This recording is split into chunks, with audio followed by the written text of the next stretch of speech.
I'm Leslie from Deeply Southern Home. In this video, I'm going to show you how I refreshed this antique cabinet. That does not mean that I refinished it. I just refreshed it. I did not sand it. I did not strip it.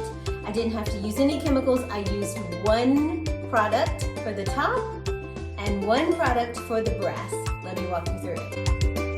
Here's a closer look at some of the really deep scratches that were on the top of the buffet. The bottom was really in pretty good condition. In this video, I'm going to introduce you to the product I used and show you how to use it. I thought I'd go ahead and put the Howard's Restore Finish on the buffet I picked up on Friday. It does definitely have some scratches, and either it will fix it or there will be a tray. I don't plan on refinishing it, but look at that beautiful. So I've turned the light on and now there's a little bit of a glare, but so the direction on Howard says if you have deep scratches to apply it with 00, 000 steel wool. You also definitely want to wear gloves because it's not easy to get it off your hands.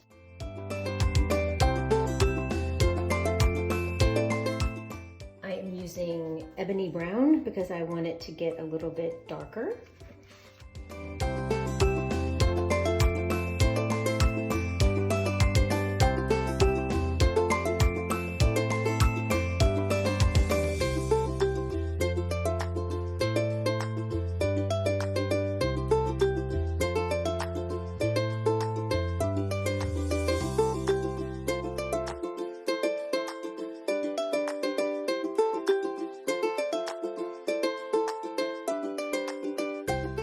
Okay, so you can see now, I haven't wiped off the excess yet, but there was a ring here and I kind of just kept scrubbing it and it's still kind of there, but it's almost gone.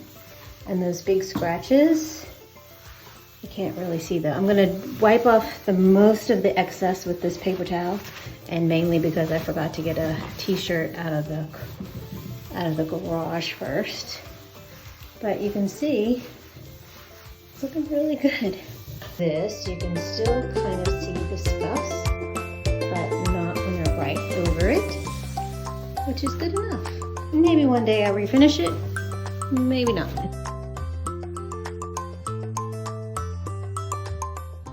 So I think I'm going to take off these and polish them up a little bit. I don't mind the old look, but brass might be pretty. Clean it with soap and water first. Nothing came off. They weren't really quote unquote dirty. So I was rubbing it with just a paper towel, and really a toothbrush is what you need, like an old toothbrush. And look at there, it's pretty good. And then I'm gonna read the directions, but I think I'm gonna stick it in that soapy water. So these have been scrubbed with the toothbrush, but not wiped off.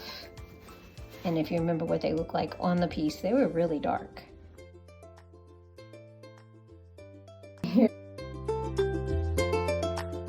Here's the last tip of the day. When you stupidly close the door or the drawer with the handles not on it and it won't open, use a paint key. I don't know if I can do it. So yeah, that looks good. In addition to the products being linked below, I also have a blog post with a full detailed description and tutorial. I'd love if you'd follow and subscribe to my channel, and hope to see you again soon.